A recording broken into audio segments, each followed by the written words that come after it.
আমরা গত পর্বে টেবিল সম্পর্কিত ক্লাসগুলো দেখেছিলাম। আজকে দেখব পিকচারের কাজ।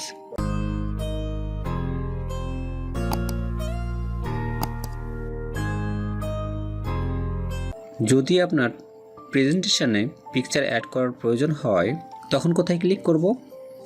ইনসার্টে ক্লিক করব, তারপর লেখা আছে পিকচার উপর মাউসের লেফট বাটন ক্লিক করব এবং আপনার ডিভাইস লোকেশন অনুযায়ী আপনি কোথায় পিকচার দেখেছেন সেই পিকচারটা আপনি চুজ করবেন। চুজ করার পর ইনসার্টে ক্লিক করবেন, তাহলে আপনার পিকচারটা আপনার প্রেজেন্টেশনে অ্যাড হয়ে যাবে। ঠিক আছে, এভাবে আমি পিকচারটা অ্যাড করতে পারি। পিকচার অ্যাড করার পর দেখেন ফরম্যাট নামের একটা মেনু চলে আসছে। ফরম্যাট মেনুর কাজ কি দেখেন, পিকচার সম্পর্কিত যতগুলো কাজ আছে সবগুলো ফরম্যাটের কাজ। প্রথমে কি আছে দেখেন, ফরম্যাট মেনুর প্রথমেই আছে রিমুভ ব্যাকগ্রাউন্ড। যদি আপনার পিকচারের ব্যাকগ্রাউন্ডটা রিমুভ করতে চান তখন কোথায় ক্লিক করবেন? Remove background. প্রথমেই বলে রাখছি এটা অ্যাপ্রোপ্রিয়েটেড কাজটা দিবে না, কারণ পিকচার সম্পর্কিত সবগুলো এডিটিংয়ের কাজ হচ্ছে ফটোশপের। এখানে প্রাথমিক স্টেপে কিছুগুলো করতে পারবেন, সেগুলো চলো দেখে নেওয়া যাক। প্রথমে আছে রিমুভ ব্যাকগ্রাউন্ড, এখানে ক্লিক করবেন। ক্লিক করার পর আপনার ব্যাকগ্রাউন্ডটা রিমুভ হয়ে যাবে। ঠিক আছে, তো আপনি এখানে ছোট এবং বড় করে নিতে পারবেন, অর্থাৎ আপনার কাজের উপর ডিপেন্ড করে এগুলো ছোট বড় করে নেবেন। দেখেন আমার শার্টের কালারটাও কিন্তু রিমুভ হয়ে গেছিলো, এখন রিমুভটা ফিরে আসছে, একটু উপরে বাড়ায়নি। ওকে, এখনও কিন্তু রিমুভ হয়ে আছে। তো আপনি যদি এগুলো অ্যাড করতে চান অর্থাৎ রিমুভ করতে না চান তখন কোথায় ক্লিক করবেন? দেখেন লেখা আছে মার্কে ক্লিক করবেন। মার্কে ক্লিক করার পর আপনি এভাবে মার্ক করে দিয়ে দেবেন। ঠিক আছে, আপনার যেগুলো অ্যাড করার প্রয়োজন সেগুলো মার্ক করে এভাবে দিয়ে দেবেন। ঠিক আছে, এভাবে মার্ক করে দিয়ে দেবেন, আপনার মার্ক হয়ে গেছে। এবং আপনি যদি কোনো অংশ রিমুভ করতে চান, দেখা যাচ্ছে মার্ক অ্যারেস্ট টু রিমুভ, এখানে ক্লিক করবেন। ক্লিক করার পর আপনি কোনো অংশ এভাবে করে রিমুভও করে দিতে পারবেন, যেরকম এই অংশটা আমি রিমুভ করে দিয়েছি। ঠিক আছে, এবং কোনো অংশ রিমুভ বা অ্যাড করেছেন তারপর আপনি মনে করছেন না এটা প্রয়োজন নাই, তখন আপনি ডিলিটে ক্লিক করবেন, ডিলিট মার্ক, তারপর এটার উপর যদি ক্লিক করেন এটাই ডিলিট হয়ে যাবে। ঠিক আছে, এভাবে আপনি অ্যাড করতে পারেন বা ডিলিট করতে পারেন। এখানে আছে ডিসাইড অল চেঞ্জ, অর্থাৎ আপনি এখান থেকে আপনি পূর্বের অবস্থা থেকে যেতে পারবেন। আর এখানে আছে কিপ চেঞ্জ, আপনি যদি এখানে ক্লিক করেন তাহলে আপনি যেইগুলো রিমুভ করলেন সেইগুলো আপনার কি হয়ে যাবে, চলে যাবে। যেরকম আমি ব্যাকগ্রাউন্ডটা রিমুভ করেছি, দেখেন আমার ব্যাকগ্রাউন্ড কালারটা রিমুভ হয়ে গেছে। ঠিক আছে, তো এইভাবে আপনি ব্যাকগ্রাউন্ড কালারগুলো রিমুভ করে নেবেন। পিকচারের কাজটা করতে হলে একটু ধৈর্যশীলভাবে কাজ করবেন, তাহলে অ্যাপ্রোপ্রিয়েটেড অর্থাৎ সৌন্দর্যটা একটু বৃদ্ধি করতে পারবেন কাজের। এরপর আছে অ্যাডজাস্ট ডায়লগ বক্সের ফার্স্টে কি আছে দেখেন, কারেকশন। অর্থাৎ কারেকশনের মাধ্যমে আপনি পিকচারের ব্রাইটনেস কম বেশি করে নিতে পারবেন, কালার কম বেশি করে নিতে পারবেন, অর্থাৎ কালারগুলো অ্যাডজাস্ট করতে পারবেন। তো চলুন দেখে নেওয়া যাক। আমি কারেকশনে ক্লিক করলাম। কারেকশনে ক্লিক করার পর এখানে দেখেন অনেক কারেকশন দেওয়া আছে, যেরকম এখানে যদি ক্লিক করেন আপনার পিকচারটা একটু ডিপ হয়ে যাবে, এই সাইডে যদি নিয়ে আসেন একটু পিকচারটা উজ্জ্বল হবে। অর্থাৎ এগুলোর ওপর আপনি চুজ করে আপনার পিকচারটা যেই ক্ষেত্রে বেশি অ্যাপ্রোপ্রিয়েটেড মনে হবে সেটাকে আপনি চুজ করে নেবেন। তাহলে আপনার পিকচারটা যদি কালার কম্বিনেশন বা উজ্জ্বলতা কম বেশি থাকে তাহলে আপনি কারেকশনের মাধ্যমে এডিটিংটা করে নিতে পারবেন। আরও আছে দেখেন এখানে লেখা আছে পিকচার কারেকশন অপশান, এখানে যদি ক্লিক করেন তাহলে এখানে শার্পনেস থেকে আপনি এটাকে স্টপ করতে পারবেন, অর্থাৎ আপনার শার্পনেসটা কেমন দরকার সেটা করে নিতে পারবেন। আপনি ব্রাইটনেসটা কেমন দরকার, উজ্জ্বল না ডিপ দরকার, আপনি দাগটা রিমুভ করে নিতে পারবেন। কন্ট্রাস্ট অর্থাৎ আপনার কালার কম্বিনেশনটা কতটা ডিপ অর্থাৎ কতটা গাঢ় দরকার বা কতটা ধূসর দরকার আপনি এখান থেকে করে নেবেন আপ ডাউনের মাধ্যমে। ঠিক আছে, ওকে, আমি ক্লোজ করে দিলাম। তো এইভাবে আপনি কারেকশনটা করে নেবেন। এবং কালার, এখান থেকে আপনি বিভিন্ন কালারে পিকচারটাকে মডিফাই করতে পারবেন। দেখেন এখানে অনেক ধরনের কালার আছে, যে কালার উপর মাউসের লেফট বাটন ক্লিক করবেন সেই কালারে আপনার পিকচারটা মডিফাই হয়ে যাবে। আপনার যদি এখানে কালারটা পছন্দ না হয় তখন কোথায় ক্লিক করবেন? কালার ভেরিয়েন্সে ক্লিক করবেন, তারপর এখান থেকে কালারগুলো চুজ করে নিতে পারবেন। মোট কালারের মাধ্যমে আমি দেখাইছি, প্রতিবারই বিভিন্ন ধরনের কালার পাবেন, অথবা আপনি এখান থেকেও কালারগুলো অ্যাড করে আপনার এই কালারে আপনার পিকচারটাকে মডিফাই করে নিতে পারবেন। আরও আছে দেখেন আপনি যদি ইফেক্ট দিতে চান, এখানে অনেক সুন্দর সুন্দর ইফেক্ট আছে অ্যারেস্টেড ইফেক্টে। এই ইফেক্টগুলো আপনি চাইলে আপনার পিকচারে অ্যাপ্লাই করে নিতে পারবেন। দেখেন অনেক সুন্দর সুন্দর ইফেক্ট আছে, আপনি চাইলে এই ইফেক্টগুলো আপনি পিকচারে অ্যাপ্লাই করে নিতে পারবেন। দেখেন এই ইফেক্টে অ্যাপ্লাই করলে এক ধরনের অর্থাৎ খুব ফাটা অবস্থা এরকম হয়ে গেছে। ঠিক আছে, ওকে, এভাবে আপনি করে নিতে পারবেন। আর আপনি যদি সবগুলো রিমুভ করে একবারে পূর্বের অবস্থায় যেতে চান তখন কোথায় ক্লিক করবেন? Reset picture. এটা একটু আগে দেখাচ্ছে কারণ এইগুলো কাজ দেখানোর জন্য এটা একটু করাটা দরকার, অর্থাৎ পূর্বের অবস্থায় ফিরে যাওয়া তো দরকার, সেজন্য আমি এখানে দেখাই নিচ্ছি। রিসেট পিকচারে যদি ক্লিক করেন তাহলে আপনি যতগুলো এডিটিং করেছেন না কেন সবগুলো রিমুভ হয়ে যায় পূর্বের অবস্থায়, অর্থাৎ প্রথমে আপনি পিকচারটা যে অবস্থায় নিয়েছিলেন সেই অবস্থায় ফিরে যাবে। রিসেট পিকচারে ক্লিক করেন, দেখেন আমি প্রথমে এই ধরনের পিকচারটা নিয়েছিলাম, এই অবস্থায় ফিরে এসে, ঠিক আছে। ওকে, এরপর আছে কম্পারেস পিকচারের কাজ হচ্ছে যখন আপনি এই ডকুমেন্টটা তৈরি করবেন, অর্থাৎ এই প্রেজেন্টেশনটা তৈরি করবেন, তৈরি করার পর আপনি যদি কোনো ওয়েবসাইটে এটাকে আপলোড দিতে চান বা মেলের মাধ্যমে বা ইমেলের মাধ্যমে বা কোনো ড্রাইভে আপনি এটা রাখতে চান, তখন যদি সেই ড্রাইভে না সেন্ড হয় তখন ভাববেন আপনার পিকচারের কোয়ালিটিটা হাই কোয়ালিটি নিয়েছেন, অর্থাৎ আপনি হাই কোয়ালিটির পিকচারগুলো আপনার প্রেজেন্টেশনে অ্যাপ্লাই করেছেন। সেক্ষেত্রে আপনার প্রেজেন্টেশনের যে সাইজটা সেই সাইজটা কমায় নিতে হবে। আপনার পিকচার সাইজগুলো কমায় নিতে হবে। তখন কোথায় ক্লিক করব? কম্পারেস পিকচারে ক্লিক করব। ক্লিক করার পর এখানে অনেক ধরনের সাইজ আছে, দেখেন ইমেল সাইজ, স্ক্রিন সাইজ অর্থাৎ ওয়েব পেজের জন্য, দেখেন এখানে আছে ইমেল সাইজ অর্থাৎ ইমেল সাইজের জন্য এখানে আছে ইউজ ডকুমেন্ট রেজলিউশন। এগুলোর মাধ্যমে আপনি যেটা দরকার, অর্থাৎ আপনি ইমেলের মাধ্যমে সেন্ড করতে চাইলে ইমেলটা চুজ করে রাখবেন। আপনি যদি ওয়েবসাইটে এটাকে আপলোড দিতে চান তাহলে ওয়েবসাইটটা সিলেক্ট করে রাখবেন। আপনার যদি পুরো ডকুমেন্টটাই আদার্স কোনো সাইটে ব্যবহার করতে হয় আর যদি ডকুমেন্টটা না সেন্ড হয় তখন আপনি ইউজ ডকুমেন্ট রেজলিউশন এটাকে সিলেক্ট করবেন, দেন ওকে বাটনে ক্লিক করলে সেই সাইজ অনুযায়ী এটাকে অটোমেটিক কমে যাবে। এরপর আছে চেঞ্জ পিকচার। আপনি যদি এই পিকচার পরিবর্তে অন্য কোনো পিকচার প্রয়োজন হয়, চেঞ্জ বলতে কি পরিবর্তন, তখন কোথায় ক্লিক করবেন? চেঞ্জ পিকচারে ক্লিক করবেন এবং ওয়ার্ক অফলাইন, আপনার যদি নেট কানেকশন থাকে তাহলে নেট থেকেও নিতে পারবেন। আমি অফলাইন থেকে অর্থাৎ আমার কম্পিউটার ডিভাইস থেকে নিয়ে আসতে চাই, তখন কোথায় ক্লিক করব? ওয়ার্ক অফলাইনে ক্লিক করব এবং আপনার ডিভাইস লোকেশন অনুযায়ী যেখানে পিকচারটা রেখেছেন সেই পিকচারটা চুজ করে নেবেন, দেন ইনসার্টে ক্লিক করলে আমার সেই পিকচারটা ওপেন হবে, ঠিক আছে। এভাবে আপনি একটা পিকচার নেওয়ার পর যদি রিয়েলাইজ করেন অন্য কোনো পিকচার প্রয়োজন হচ্ছে, আপনি ভুল পিকচার নিয়ে ফেলেছেন, তখন আপনি চেঞ্জ করে নিতে পারবেন। এরপর আছে পিকচার স্টাইল।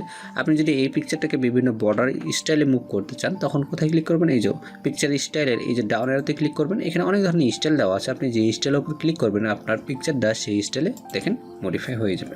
এভাবে আপনি পিকচার স্টাইলগুলো আপনি অ্যাপ্লাই করে নেবেন, ঠিক আছে। এরপর আছে পিকচার বর্ডার। আপনি যদি পিকচারে বর্ডার দিতে চান চার সাইডে তাহলে পিকচার বর্ডারে ক্লিক করে এই বর্ডার কালারগুলো দিতে পারবেন। বর্ডার কালারটাগুলো আমরা ভালোভাবে বুঝতে পারছি না, আমি যদি হোয়াইট থেকে বর্ডার হোয়াইটটা একটু বৃদ্ধি করি তাহলে দেখেন আমার লাইন ওয়েটটা এখান থেকে বৃদ্ধি এবং চিকন অর্থাৎ মোটা এবং চিকন করতে পারি লাইনের পুরুত্বটা, ঠিক আছে। তো আমি একটু মোটা করলাম। এরপর যদি লাইন কালারগুলো দিয়ে দিই বা বর্ডার আর লাইন একই, আপনি বর্ডার কালারগুলো দিলে বর্ডার কালারগুলো বুঝতে পারবেন, ঠিক আছে। আরও অনেক ধরনের কালার দিতে পারবেন, মোর কালারের মাধ্যমে, আইডপারের মাধ্যমে। এইগুলো আমি পূর্ণাঙ্গ ডিটেলস সম্পর্কে আপনাদের বিগত ক্লাসগুলোতে ধারণা দিয়েছি, আপনারা অনুগ্রহ করে বিগত পর্বের ক্লাসগুলো করে আসবেন, ঠিক আছে। আমি আর এগুলো দেখাচ্ছি না, দেখালে অনেক বেশি বিস্তৃত হয়ে যাবে। তারপর আছে হোয়াইট কিছছুন আগে দেখালাম, হোয়াইটও দেখাইছি। এরপর আছে ড্যাশেস, অর্থাৎ আপনার লাইন স্টাইলটা সলিড আছে, আপনি যদি লাইন স্টাইলটা অন্য কোনো স্টাইলে মডিফাই করতে চান তাহলে এই যে ড্যাশের মাধ্যমে ডট ডট ডট আপনার ড্যাশ ড্যাশ ড্যাশ, এখানে অনেক ধরনের স্টাইল আছে, আপনি স্টাইলগুলো অ্যাপ্লাই করে নিতে পারবেন, ঠিক আছে। ওকে, আর যদি না চান বর্ডারে ক্লিক করবেন, লেখা আছে নো আউটলাইন, এখানে ক্লিক করলে আপনার আউটলাইন বা বর্ডারটা রিমুভ হয়ে যাবে। এরপর আছে পিকচার ইফেক্ট। আপনি যদি পিকচারে ইফেক্ট দিতে চান যেরকম পিসেট ইফেক্ট, এইগুলো পিসেট ইফেক্ট, ঠিক আছে, এই ইফেক্টগুলো আপনি দিতে পারবেন আপনার পিকচারে। আরও আছে দেখেন, সবগুলো আপনি একটু দিয়ে দেখে নেবেন, আমি প্রাথমিক হিসেবে কিছু দিয়ে দিচ্ছি। এরপর আছে শ্যাডো ইফেক্ট, আপনার ছায়া ধরনের শ্যাডো আকৃতির ইফেক্ট পড়বে। দেখেন আমি যেখানে ক্লিক করছি সেখানে একটা ছায়া ধরনের আমার ইফেক্টগুলো পড়ছে, দেখেন এখানে ছায়া ধরনের ইফেক্ট পড়ছে। আমি পিকচারটাকে ছোটো করি, দেখেন এই যে ছায়া ধরনের আমার ইফেক্টটা পড়ছে, ঠিক আছে। ওকে, রিফ্লেকশন ইফেক্ট আপনার একটা ছায়ার মতো ছাটার মতো পড়বে, অর্থাৎ আপনি যদি কাছের টেবিলের উপর কোনো জিনিস রাখেন তাহলে এক ধরনের প্রতিবিম্ব পড়ে না, সেরকম ধরনের প্রতিবিম্ব পড়বে। এরপর আছে গ্লো ইফেক্ট, আপনি চার সাইডে গ্লো হবে, ঠিক আছে, গ্লো ধরনের চার সাইডে এক ধরনের গ্লো হবে। এরপর হচ্ছে সব এজ, অর্থাৎ আপনার চার সাইডের সব আকৃতির, অর্থাৎ আপনার বাউন্ডারির লাস্টে দাগগুলো একটা সবভাবে মিশ্রিত অবস্থায় থাকবে, এইভাবে আপনি সব এজের মাধ্যমে আপনি সব করে নিতে পারবেন, ঠিক আছে। ওকে, এরপর আছে দেখেন বিভেলের মাধ্যমে আপনি বিভেল ইফেক্টগুলো দিতে পারবেন। এরপর আছে 3D, আপনি চাইলে 3D ইফেক্টগুলোও দিতে পারবেন এখান থেকে, ঠিক আছে। অনেক সুন্দর সুন্দর 3D ইফেক্ট, এবং যে ইফেক্ট দিবেন সেই ইফেক্টই সেখান থেকে রিমুভ করতে পারবেন, যেরকম 3D এখানে আছে নো 3D। তারপর আরও আছে দেখেন যে ইফেক্টগুলো যেখান থেকে দিয়েছে, যেরকম শ্যাডো দিয়েছি এখানে আছে নো শ্যাডো, তারপর দিয়েছি গ্লো দিয়েছিলাম নো গ্লো, ঠিক আছে। অর্থাৎ যে ইফেক্টগুলো আপনি যেখান থেকে দিয়েছেন সেই ইফেক্টগুলো আপনি সেখান থেকে রিমুভ করে নিতে পারবেন। রিফ্লেকশন দিয়েছি, রিফ্লেকশনে ক্লিক নো রিফ্লেকশন, ঠিক আছে।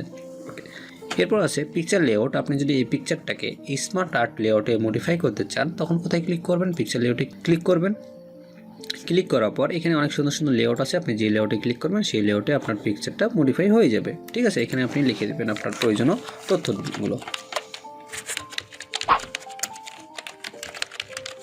এরপর আপনি এগুলোকে 3D ইফেক্টের মাধ্যমে মডিফাই করে নিতে পারবেন। অর্থাৎ শেপের স্মার্ট আর্ট ক্লাসে আমরা দেখেছি 3D অ্যাঙ্গেলে কীভাবে মডিফাই করতে হয়। এরপর আছে দেখেন bring to forward, send to backward, selection panel, এগুলো দেখিনি। সাপোজ যদি আমি একটা পিকচার অ্যাড করি তাহলে কোথায় ক্লিক করবো? ইনসার্টে ক্লিক করব, পিকচারে ক্লিক করব এবং যে পিকচারটা অ্যাড করব সেই পিকচারটা সিলেক্ট করব, তারপর ইনসার্টে ক্লিক করব, তাহলে সেই পিকচারটা অ্যাড করতে পারবো। আমি পিকচারটা ছোটো করে নিই। দেখেন এই পিকচারটা সামনে আসে আর এই পিকচারটা পিছনে আসে। যদি এই পিকচারটা পিছনে নিয়ে যেতে চান এই পিকচারে, তখন কোথায় ক্লিক করবেন? Send to backward.